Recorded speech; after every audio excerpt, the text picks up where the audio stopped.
Welcome to the I Can Do Anything podcast. My name is Colin, and today I am joined by one of my best friends in the whole entire world, Etwuan Smores, to talk a little NBA playoff action, NBA Finals action, and then probably just talk about some really random stuff because, buddy, both of us, we can do anything, you know? And we can do anything. What's up, man? How's it going? Welcome. Beautiful day here in Angola. Beers are flowing The beers already. The Brews in Holland beers. So we got some Heine, and you can touch it all you want. Okay, so we watched Game 1 of the NBA Finals last night. What did you think? The Raptors won. What was the final score? They pretty much controlled the game the entire way. Yeah, I think it was maybe 118, 108. I think it was a 10-point game. But that was about the margin the entire game. It was like right in the 10s. 10 to, I think we talked at one point that it was down to like 5 or maybe 6. But they pretty much were up by about that score the entire game. Yeah, Golden State, they came out and got it down to, I think, 4 or 5 in the third. You know, usually they're quarter, but couldn't really push it closer. Yeah, well, normally that third quarter avalanche that I've talked a lot about on this podcast is like a 17, 18-point swing, and they were down 10 at the half, and I think, did cut it to like 4. But the final score was 118 to 109. So they ended up winning by about that same score.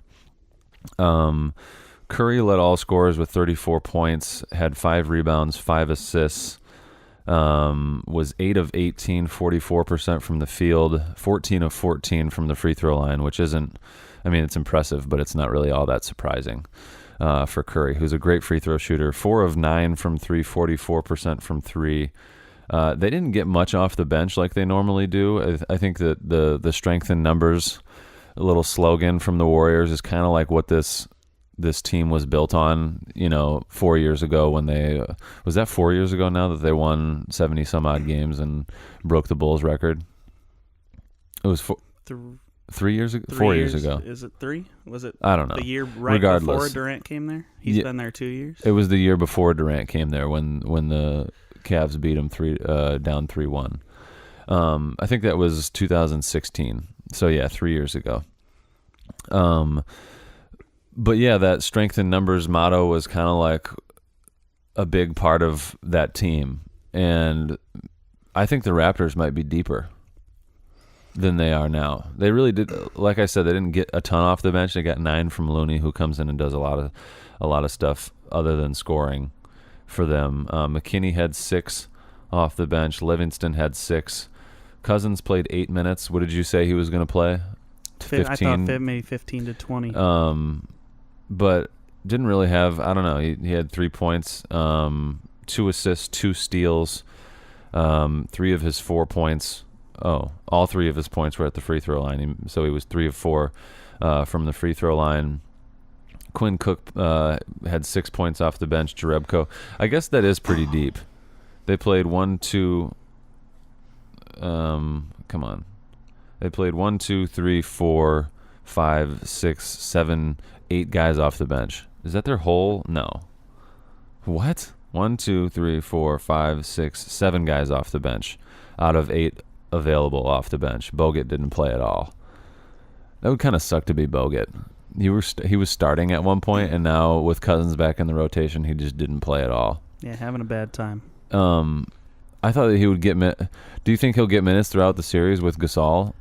Because I thought that seems like a good matchup, but I guess DeMarcus Cousins is probably, you just prefer to have Cousins over Bogut. Yeah, I don't think Bogut will get any time. And None at all. They had Bell, who can match up on the perimeter. Gasol hit some wide open threes last night, so somebody's got to get out there.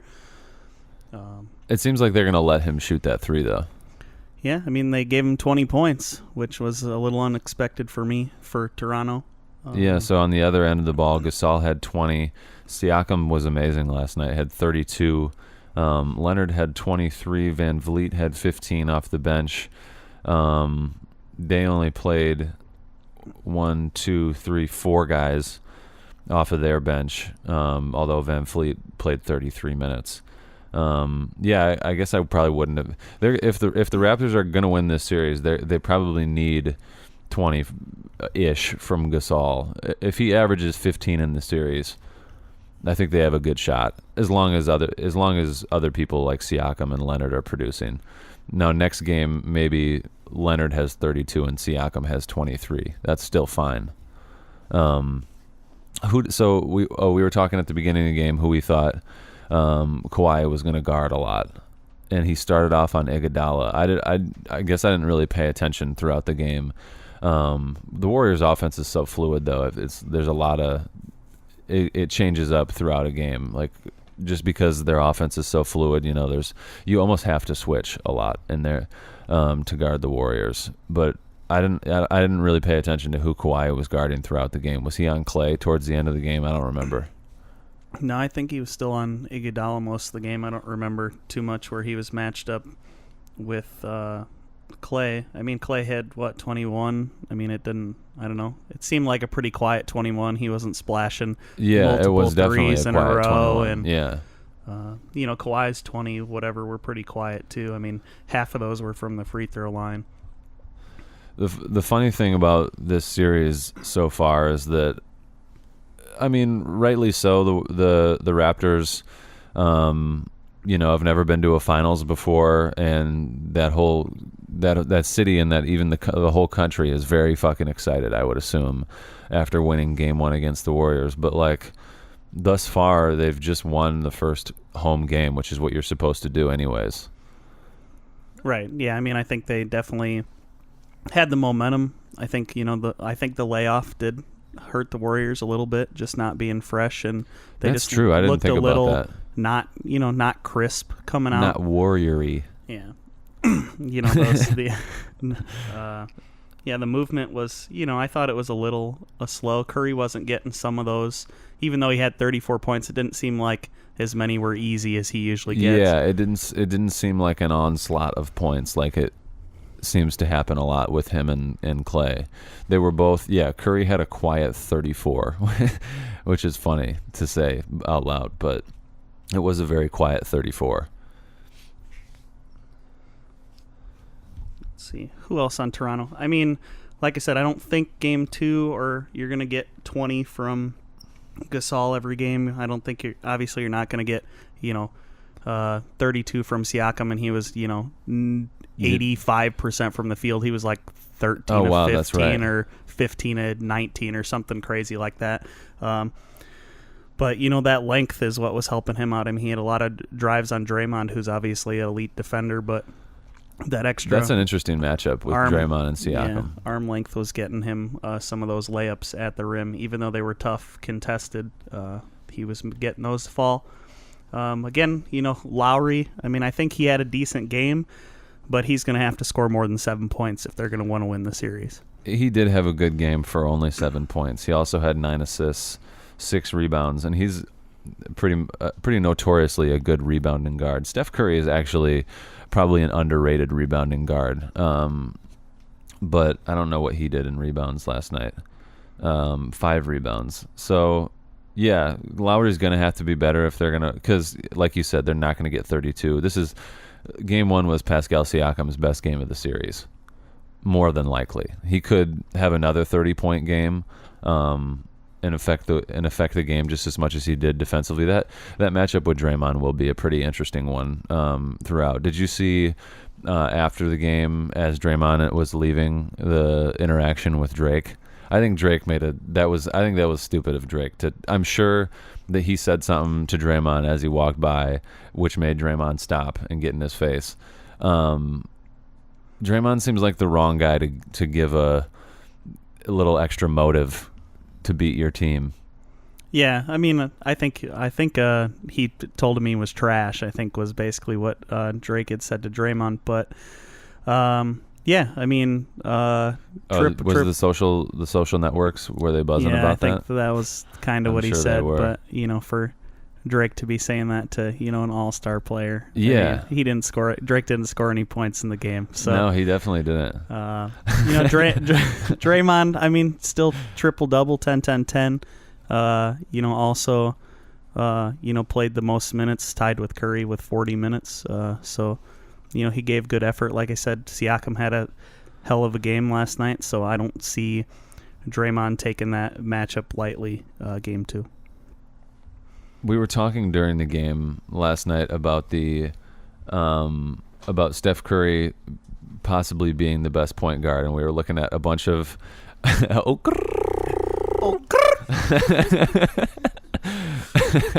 Dawson in the house. And we were looking at Magic's numbers. And we looked at Magic a lot of numbers. Magic is definitely the best point guard ever. I've been having over the last week while I was in Texas with the softball team, I got to know Coach D a little better, and it was fun to kind of like have random arguments with him about basketball because we are in a lot of ways on very opposite ends of the spectrum. He's a lot more of an old school dude than I thought he was. I didn't realize that he was 37, and just has a lot of, doesn't like Steph Curry at all, thinks he's really soft, which he kind of is in a lot of ways. A lot of his arguments are based on the old rules and the new rules and how soft the league is now, and it's really about entertainment now, and I don't quite understand enjoying games where there's less scoring. I mean, I get it. Defense is cool too, but scoring is, I don't know. It's more where of the a wow is. It's more of a mainstream game now. They're trying to appeal to just the casual fan. But we were having a lot of discussions while I was in Texas with him about I'm a big LeBron fan and he hates LeBron. And I was arguing that Steph Curry is the greatest point guard ever, mainly just kind of to be outlandish and to start a discussion. And he initially said Isaiah Thomas was better than Steph Curry. I don't know. I don't agree with that at all. We looked at a list last night that said, John Stockton won. It was Magic 1, Oscar 2, Stockton 3, and Curry 4. And then Isaiah 5, and that was as of 2016. So, I mean, I think, with the last couple years, Curry, if depending on how you view point guards, you can have him jumping Stockton at 3. But I don't know enough about, Oscar's game wasn't during my time, so I don't know enough to put him ahead of Oscar. But Magic. But no, Magic. So as we were looking at Magic's numbers, he's for sure the best point guard ever. And a lot of it does depend on how you classify a point guard. I think Steph Curry affects the game a lot when he doesn't even have the ball, just based off of, if on off-ball screens, a lot of the time, both defenders go with Curry, and it leaves, Iggy, Livingston, Draymond, even Clay and Durant sometimes wide open dunks. But is that the role of a point guard? A point guard traditionally is on ball. So does the way he affects the game when he's off the ball count as being a point guard? Yeah, I mean, it's like I said, we talked about this a little bit. It's tough to say, point guard's role is to get his teammates open and in position to make shots. Curry just does it by taking people further away from. So does that strengthen my argument then? That because even when he doesn't have the ball, he still makes other people better. Right, and then gets people wide open. There's a lot shots. There's a lot of hockey assists for Curry. He makes somebody jump out at him, and he can take one dribble pass. And what would that be? It's because it's not a hockey assist, but I get what you're saying. Right. He just pulls people enough that maybe 2 passes away. I didn't even ever think about really it as open. that. The point guard's role is to get other people open shots or open plays. And he does that even when he doesn't have the ball in my hand. I think that further strengthens my argument, S'mores. Yeah. But I said that so now after seeing Magic's numbers, and I thought originally that he had 3 championships, he has 5, so Curry is at 3 now. Maybe if in the next 2 years he gets to 5, which he very well could, then the conversation gets even more interesting with Magic. But I think it's Magic 1, Curry 2, and then probably John Stockton 3, which is what they had. What are you doing with Oscar then? Yeah, I don't know. Because That's true. Kind of like a... Oscar's the interesting one because he's not really, I guess, modern NBA. I've seen Magic games, but they were all on NBA TV. as like classic games. So those are his very best games. You don't ever see. That's the thing with today's NBA. That with League Pass, like you can watch every game of a player, and they're very heavily under a microscope. Whereas you didn't like. I've never even seen an Oscar Robertson full game. I've just seen him play like highlights. So I have no idea. And we were looking at his numbers last night. He probably very well does deserve to be in that argument. But even if you go back 15 years to the 90s, the NBA has changed a lot in 10 years, let alone since when was Oscar in the league? The 60s? 60s. And that's when like Wilt and Bill Russell were in the league too, where it was like Bill Russell was being guarded by 6'9" white guys that couldn't jump. Those guys would have done great in today's NBA, but their numbers wouldn't be inflated the way they are if they were playing against Russell Westbrook and against Steph. Well, Steph Curry is smaller than a lot of these guys. That's the other thing about Curry is Donnie was saying that he wouldn't survive in the 90s NBA, which he probably wouldn't, but I don't think that he like wouldn't be in the league. Steph Curry's bigger than a lot of people give him credit for, and I don't think he's as soft as people think he is, just because he does a great job manipulating the rules of the NBA in a similar way as James Harden. I don't get quite as irritated with him as I do James Harden. I know. You've always kind of been a Harden fan. Yeah, I'm a big Harden guy. So. Yeah. Okay, let's talk about James Harden. Ah, shit. Okay. That's perfect. I forgot that you were as big of a James Harden fan as you are.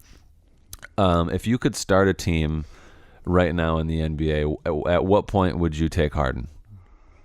At what point? Like, after, like, who would I, like, what's the... If no one else is picking, you just get to pick 5 people that you want to start your team with. At what point, at what pick would you take Harden?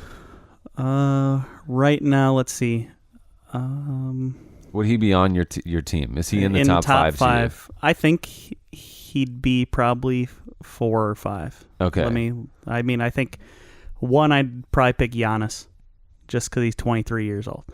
Okay. Yeah. Then, I don't know. I'd probably still take Durant. I think I probably wouldn't pick LeBron starting a team now just because he's 34 years old. You wouldn't even have him on your top 5? I don't think so, just based on starting a team now. I don't know if I want just 2 years. Giannis, Kawhi, Anthony Davis, Durant, and Curry. And I would probably say Durant and LeBron over Curry. Yeah. In no particular order. I don't know what the fuck order that is, but I don't even think I'd have Harden in on my top 5. Yeah, it's definitely. I don't know. Just because of what he does to an offense, I think he just kills the offense. Yeah, I mean he is the offense, so yeah, but that's the problem.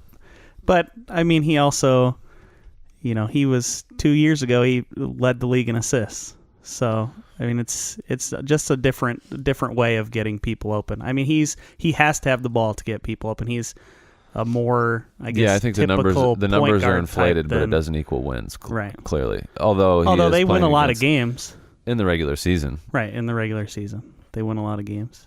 But I don't know if you can say that the teams that have beaten Harden's teams are worse teams than Harden. I think he beats the teams that people think they beat, and then, I mean, they don't beat the Warriors. They think people are like, oh, well, to beat the Warriors. They lost to the Warriors. They're going to lose to the Warriors. Yeah. That's true. Part of my Stockton argument for not being the greatest, or for Curry being ahead of Stockton is that he doesn't have any championships, but then you could say that, yeah, well, he doesn't have championships because of Jordan. But it's interesting to me how, based on who wins the championship, that, like, obviously it completely shifts the narrative. But my argument is that Steph Curry is better than John Stockton because he's been able to win 3 championships against LeBron, a guy that I think is a better all-around basketball player than Jordan. And that just strengthens the Steph Curry argument in my eyes. Because I think LeBron's better than Jordan, and Curry was able to beat LeBron 3 times. And Stockton couldn't beat Jordan, who I think isn't as good as LeBron. But I guess then you'd have to say that, okay, so LeBron is better than Jordan, but Curry's team's won. So do you think the Jazz team was good enough to overcome one good player? Or one great player? No. Probably not. I mean, so you're saying I guess the Warriors teams are better than the Jazz teams and that's were. the other issue with having these. There's so much gray area because basketball is there's 5 people on the court, and one person has a huge effect on the game, but but not enough. Like no team has ever won. Has there ever been a team that won an NBA Finals without 2 Hall of Famers? Most probably have 3. Dirk Nowitzki, when they beat LeBron in 2008, I think that was 2008, the first year that he was on the Heat, they probably only had 1 Hall of Famer, Dirk. And that's like one of the few that I can think of. And the Jazz had 2. Him and Karl Malone, which is another fun one, is which pick and roll is more scary? Curry and Durant or the greatest pick and roll ever, Stockton and Malone? How many points you want out of your pick and roll? 2 or 3. Yeah, but I mean, they got Curry and Durant ones, can also go to the basket, right? Because of how well they shoot. I've never thought about that question. I don't think the frequency is not anywhere near as high. I mean, that Stockton Malone pick and roll. I mean, that was their offense. Yeah. That was they got everything out of that. Yeah, that was their triangle offense. Like they just ran pick and rolls. And in a lot of ways the NBA is still a lot of pick and rolls. But I don't know. The offense and it's just to get switches to cross somebody up and hit a 3-pointer. Yeah, the action in the NBA is much, much, much quicker and much more simplistic than in college basketball, where it's a lot of like the ball gets to both sides of the floor multiple times. And in the NBA, it's just like 3 screens that get a mismatch at a spot where a guy likes to operate, and he makes a quick 1 to 4 second move with anywhere from a dribble to 3 or 4, and makes his shot. Takes that shot that he's worked on a shit ton over somebody else. Yeah, and that just is the difference between the NBA and colleges. The best players on college teams, most of they them, don't even make it to the make NBA. It. Yeah. So yeah, the NBA that's why is fascinating. you gotta distribute the ball a little more in college. Okay, then let's talk about just this NBA season as a whole. This is obviously the first time that you've been here to this wonderful house of mine. And the first time that we've really talked about basketball at all this season together. But before we do that, I want to tell you about a maximum collision course.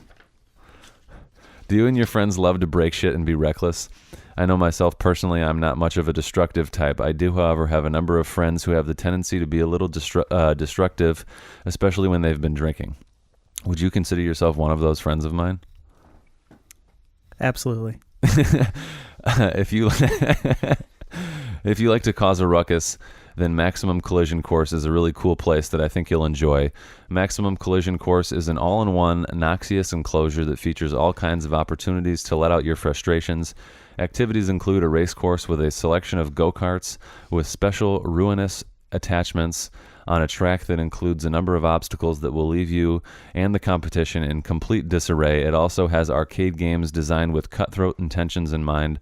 A large adult-sized ball pit fashioned into an obstacle course allows teams to participate in an intense, bone-crushing game of capture the flag, and much more. Come visit Maximum Collision Courses in 150 locations across the continental United States. Each location is built on 200 acres of land with activities for inside and out that will give parents an escape from their children an outlet for their frustrations, or a great place to spend a day boozing for a special event or gathering like family reunions or bachelor parties. Wow, where can I get tickets? You just go to MaximumCollisionCourse.com. Shit, I'm hitting and that enter up the promo code anything, and you'll get 25% off your first visit of 10 people or more. So yeah, MaximumCollisionCourse.com. I'll have to check that out. The podcast is also brought to you by Beat Freak. Today's episode of the I Can Do Anything podcast is brought to you by Beat Freak. When it comes to making beats, you don't need sophisticated beat-making software. You don't even need instruments. With powerful technology that has an array of instruments to choose from, you never have to use a tinny-sounding snare snippet or a dull guitar riff again. The latest in synthesizer and electronic production components comes at an affordable price with Beat Freak. Visit beatfreak.com/anything for your limited time offer at amazing, professional quality sounding instruments at your fingertips. Don't be a freak. Get Beat Freak. Okay, what were we going to talk about after that short commercial break? We were going to talk about the NBA season as a whole. Give me your overall impressions of this NBA season. I guess let's start off with, who do you think is MVP? MVP? I think MVP is between two guys. Yeah, I think it's a two-man race. I think it's Harden and Giannis. Yeah. To me, for MVP. I think that's the general consensus, and I know that they put Paul George in. There's only three people that were up for not. Yeah, they put Paul George in there, but it's those two. Man, so I think just based on I think it'll go to Harden. I think because he's been an MVP before, I think they'll give it to Harden. See, I think that's why they won't. I mean, he averaged, 36.5 points a game or something like that this year? I mean, that's just, he averaged 36.5.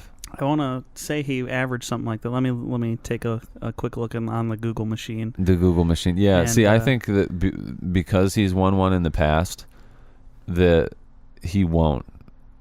I mean, he won it last year, but there's not necessarily voter fatigue like there was with LeBron. Harden averaged 36.1 points a game, 6.6 rebounds, and 7.5 assists a game this year. And his team finished, fourth in the West? Third? Something like that? Yeah. Here's my argument for Giannis. Giannis played at an MVP caliber the entire season, and his team was in first in the league for literally the entire season. He was consistently an MVP, whereas Harden sucked at the beginning of the year and then had that amazing stretch from late November through December and then into January, where he averaged 45 points a game for 30 straight games, which is unbelievable. Oh yeah, no doubt. So Giannis, we've got 27.7, so 9 points, 8.5 points less a game, but 12.5 rebounds and 5.9 assists.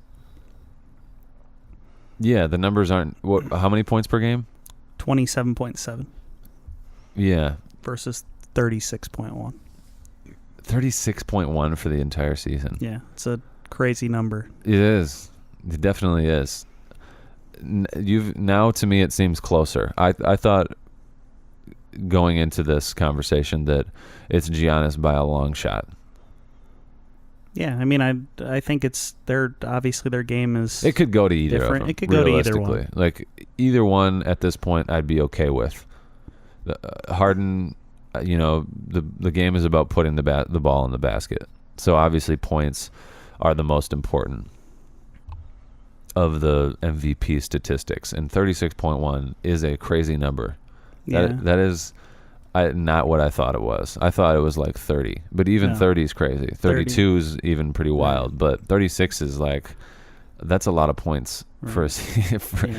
And as much as I know people like to knock Harden on defense. He's third in the league in steals. No, he had a much, much better season defensively than he's ever had. This was his best season defensively by far.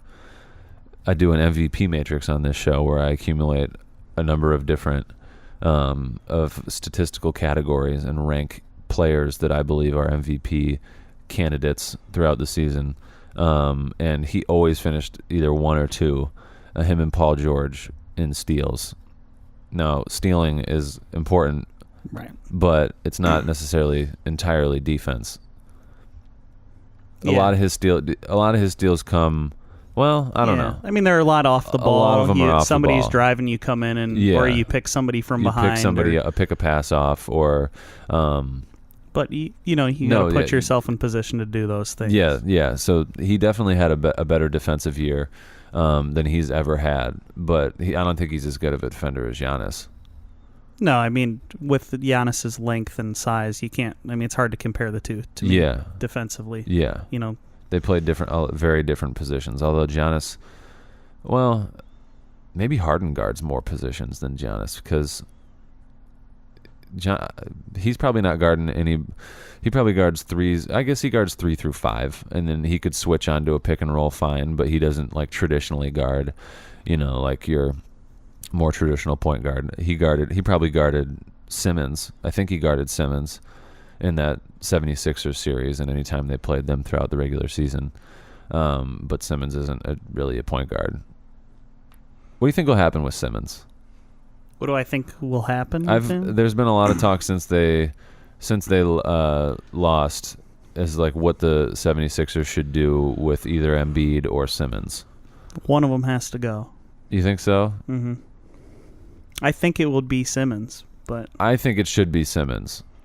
I think Embiid is a far more talented, all-around basketball player than Simmons. I don't think that's really even debatable. Yeah. I think I think an off night from Embiid is much better than an off night from Simmons. He can have some ugly lines just because of just his from lack of shooting turnovers ability. And lack of shooting ability. If somebody, you got a good defender and he can't get to the rim, then he's completely useless. He's got to get half of his points probably come in transition. So if you can't get out, then he's...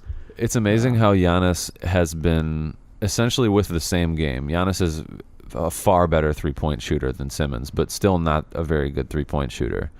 And it's amazing how with a very, very similar game, Giannis has been more effective. Now, he's obviously longer than Simmons. Simmons is probably a better passer, but I think Giannis knows when to pass well enough that he doesn't have to make any spectacular passes. But it's amazing how he's been far more effective than Simmons with a very, very similar game. Yeah, I think that, some of the, obviously they played one of the fastest paces this year with Budenholzer coming over. I mean, I think they just they get him a lot better spacing than Simmons has to work with. That's true. You got Embiid down on the block. I mean, you don't have as many. And that's open why lanes. you think that they need to get one of them's got to go. One of them's got to go. I think it's crazy for it to be Embiid over Simmons. Yeah. It just depends on what kind of game you want to, or what kind of model you want to turn your team into. I mean, modern NBA, everybody seems to be going towards a 3-point shooting team. I mean, if you want Simmons to be your point guard and you want to be a 3-point shooting team, then you get rid of Embiid. If you want to, not that Embiid's an awful 3-point shooter. Yeah, but don't you think your point guard should be a 3-point shooter if you want to be a 3-point shooting team? That's kind of a big role of a point guard. It makes sense, unless, stretching the like floor. I said, unless everybody else is. So yeah, unless everybody else is the LeBron model. The Giannis model. I mean, they got Brook Lopez stepping out there taking 6 threes a game. Dude, Brook Lopez is now a catch and shoot legit 7-foot. He's a wing. So he is now a 3. Giannis is their point guard, and he can't shoot for shit. Yeah. So, I mean, like you said, he's Eric Bledsoe is their point guard, but I know what you mean. Giannis brings the ball up in transition and in the half court a lot, but the NBA is really, really fucking different now than it ever has been. Anthony Davis and Boogie Cousins bring the ball up the floor like kind of a lot. I mean, Boogie, when he was last year with New Orleans, he was shooting 6 or 7 threes a game. Yeah, it's crazy. At 7 foot and can bully anybody in the league he wants to. Well, he's probably not 300. Thank you. 280, 290. Big boy. Did you see last night at one point they said something about the D'Antoni ending extension conversations with the Rockets? I did not see that. I interpreted that as that they weren't giving him enough money and he's done negotiating, and that if they weren't able to come up with something once his contract. Whenever I see that, I just assume that person is going to leave. Like if we're ending contract negotiations, or extension negotiations, then once my contract's up, either you got to pay me a lot more money than you say you're willing to right now, or I'm getting the fuck out of here. Yeah, do you know how many years he's got left? No. Maybe he wants to retire at that point. Yeah, that could be. He is a little bit older. Yeah, I didn't think about that. I mean, how old is Stan Tunney? Let's take a look. I mean, he's got to be, in his 60s? Probably. He's probably in his late 60s. I mean, so Mike D'Antoni is 68 years old. I mean, if he's got 2 years left, I mean, do you want to? Oh, maybe I would want to retire. Maybe I want to retire from NBA coaching at 70. You know, that's not something I wake up and say every day. I want to retire tomorrow. So, it's a little bit that's different. A good point. So, but Coach K's in his early 70s, and didn't he just sign an extension? Or somebody did. Yeah, I mean, college basketball, you got 30 games. NBA basketball, you got that's 82 true. games in playoffs. The travel is not as demanding. Yeah, you never really think about that.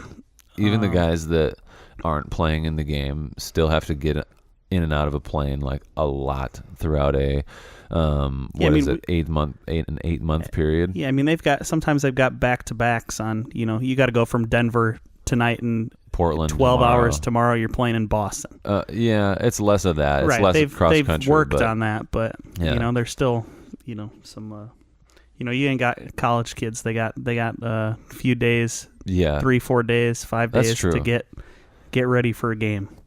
You know, and they might go from you go to Duke to North Carolina, you're right down the road. Yeah, that's not even a plane. You just get on a bus and ride for 45. That's like a high school game.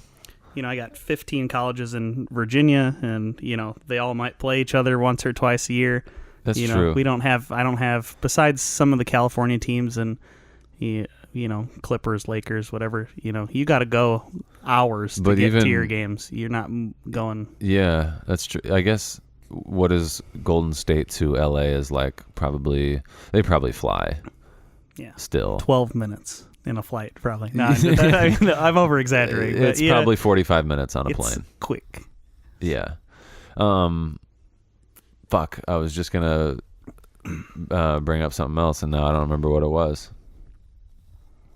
What do you think about, this is not what it was, but what do you think about the all-NBA team conversation that's been going on over the last week week-ish since the all-NBA teams came out with Klay Thompson not making it, and just the whole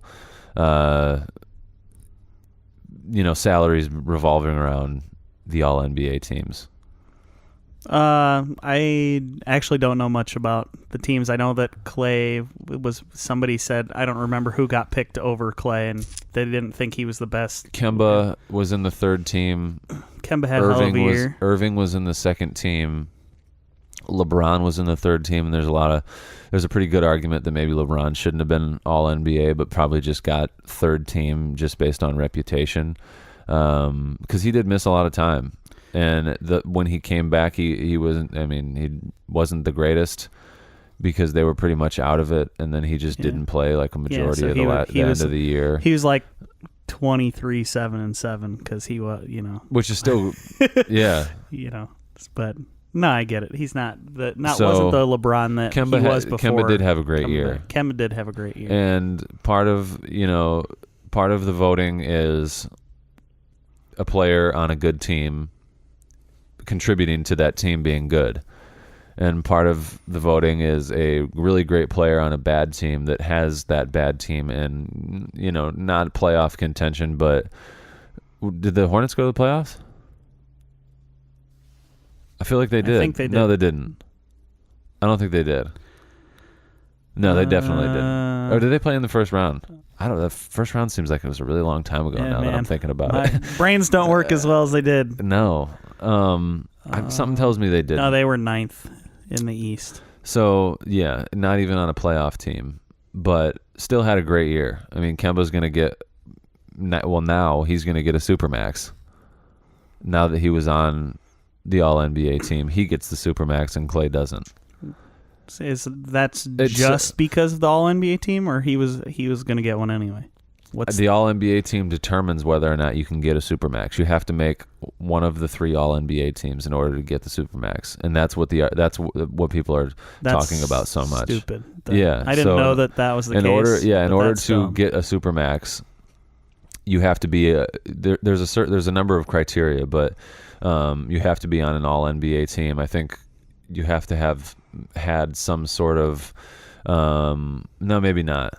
Yeah, but Draymond was Defensive Player of the Year, and I know a couple years ago, and I know that will have something to do with his contract. I don't think. Yeah, I mean, I think I've heard of, you get this bonus if you make an All NBA team, blah blah blah, incentive type stuff. But I didn't know that before contracts are even signed, that NBA teams have anything to do with it. Yeah, the All NBA team just lost Clay like probably $50 million. But on the other end of the spectrum, that helps the Warriors out a lot. Like that could contribute heavily to this Warriors team maybe being able to stay together money-wise. Like now the Warriors don't have to offer Clay a Supermax, essentially. Like they could offer him $40 to $30 million less than what they were going to, and then they could give Durant more money, or Clay's contract is good. They could give that extra money to Draymond and keep Draymond. So I'm going to go through these All NBA teams, and do you think Clay should have been on one of them? And if so, which of these guard type players would you take him over? Russell Westbrook was in one of them too. I know. So you got first team, if you go guards, you got Kyrie, Lillard, Westbrook, Curry, Kemba, James Harden, Paul George, Kawhi Leonard. I think there's an argument for Kemba. I think there's certainly an argument for Irving. Yeah, I mean, I think Kyrie, I would say, is the weakest choice of those. Yeah, which is surprising. Because he had he didn't have his bad year, I guess. It wasn't a bad year, but it wasn't as good as he's been before. It just, team-wise and personal statistics-wise, it just wasn't as good as it has been before. Yeah, I think the biggest argument is Kyrie. Damian Lillard wasn't. I mean, he was good in the regular season, but it wasn't what it was in the playoffs. It wasn't minus the Western Conference Finals. But obviously, this is a regular season award. Yeah, I don't know. Maybe you could make the argument for Lillard. So I mean, let's see, Kyrie versus, I don't know, when would you say his best year was? Maybe that year in Cleveland, 2016, probably. So 2016, he was 25. 16. Yeah, he was 25.2, 3.2 rebounds, and 5.2 assists. And what was he this year? This year he was 23.8. So 2 points less. 1.4 points. 5 rebounds, so he's 1.4 rebounds better. And he was 1.1 assists better per game this year. Yeah. Huh. Career high in assists this year. Also shot 1.4% better from the field this year than that year in Cleveland. Yeah. So stats wise, I would say that he was the other thing. Better than just strict numbers, better this year. So that's the third part of the argument. The team fit this year didn't look as nice as it did in Cleveland in 16. Yeah. And they weren't winning games. There was a lot of off the court stuff. And that probably contributes to people. But that's the third part of the argument. So the first part is, should the All-NBA teams determine salaries and contracts? And then the second part is, it's like, what effect does that have on franchises? And then the third part is like, this is all a voting system, and a voting system, while it is flawed, is probably the only way to do it. Like having certain people vote, there's always going to be somebody that's left off. It was like that with the All-Star teams this year. There's a lot of people upset that they didn't make an All-Star team, but like, who didn't make it that was upset about it?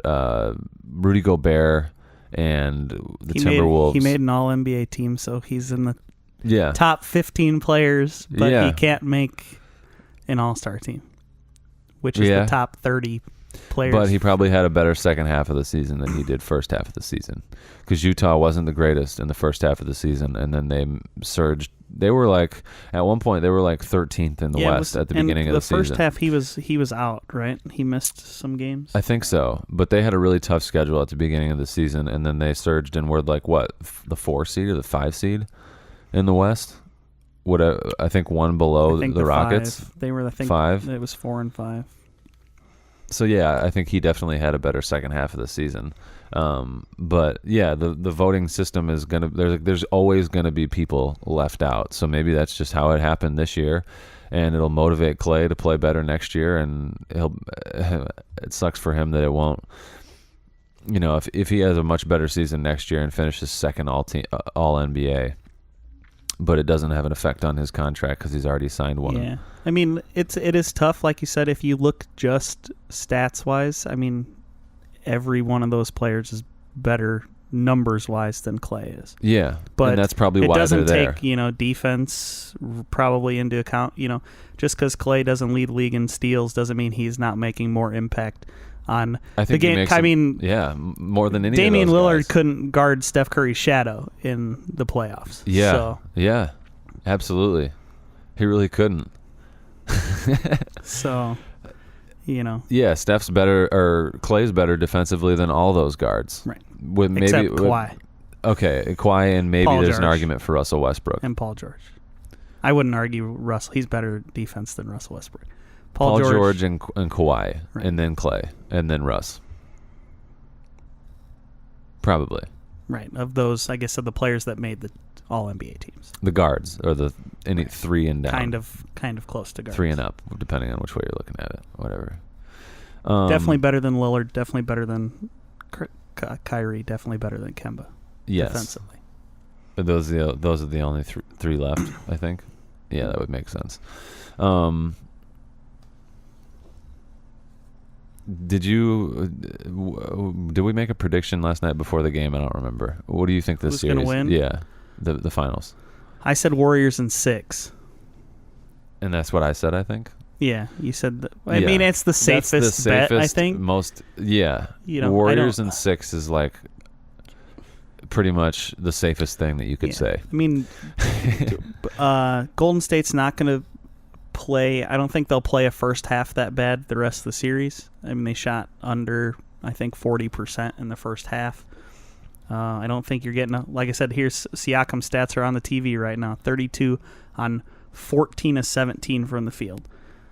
I don't think that's going to happen again. That's not going to happen again. I mean, he could score in the 20s, like you said, but it'll be on not as effective shooting. Yeah, it'll be on 8 of 17 or something. What closer. is that? 84, 82%, something like that. It's it'll probably be half that percentage-wise.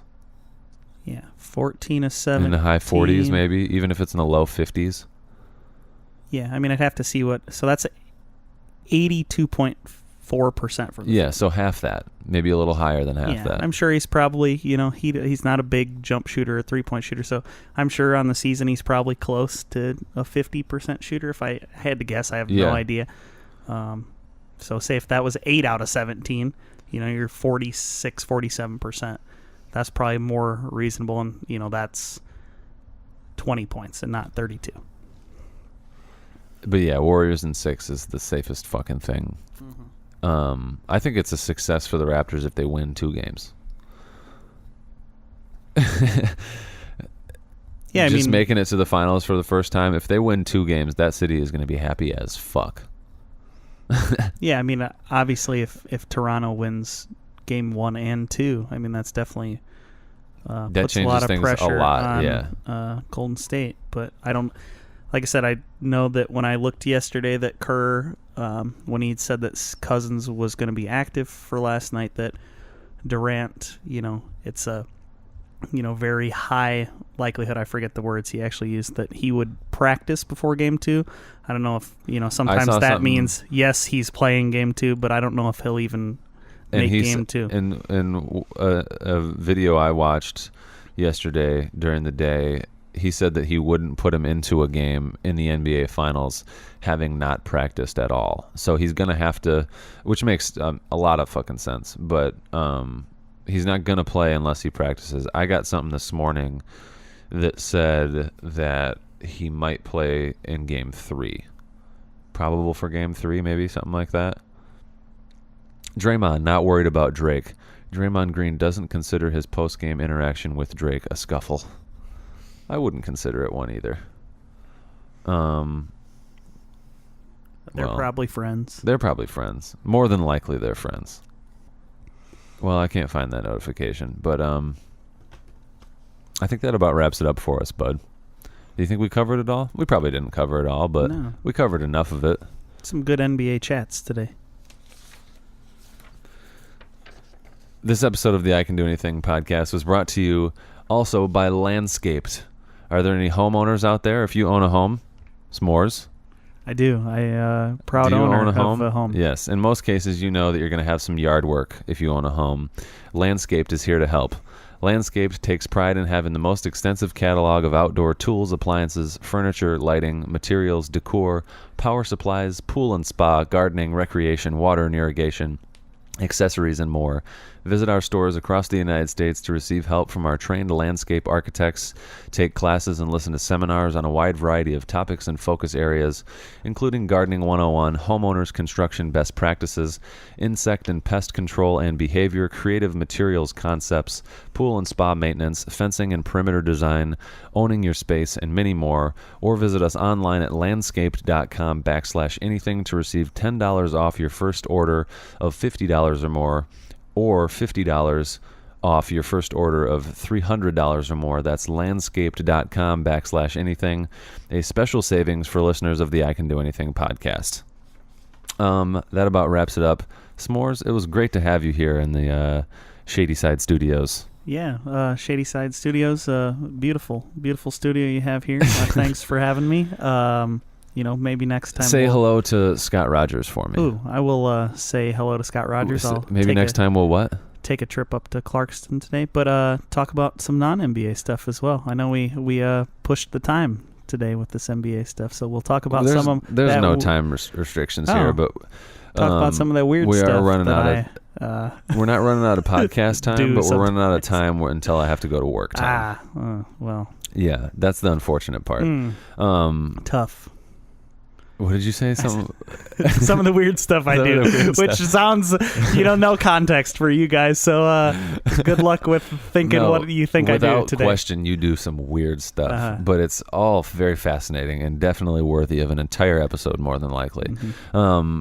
But this is the I Can Do Anything podcast, so we can do anything. So you're just going to come back a different time, and we'll just talk about what are those things? Laser discs. Well, we're going to talk about laser discs. We're going to talk about laser discs. We're going to talk about anime. We'll talk a little bit about Pokemon, BMX assembling. Bicycles, and maybe we'll get into some Dragon Ball Z. Well, which is anime, but I've got got some cool stuff. That is anime. So we'll talk about it. We didn't leave a cliffhanger. Now we just told what we're going to talk about. There's no cliffhanger. There's anymore. A lot of stuff. There's still more weird to talk stuff. About, That's true. So.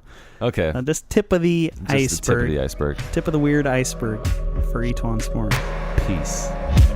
Later. Oh. Grrr.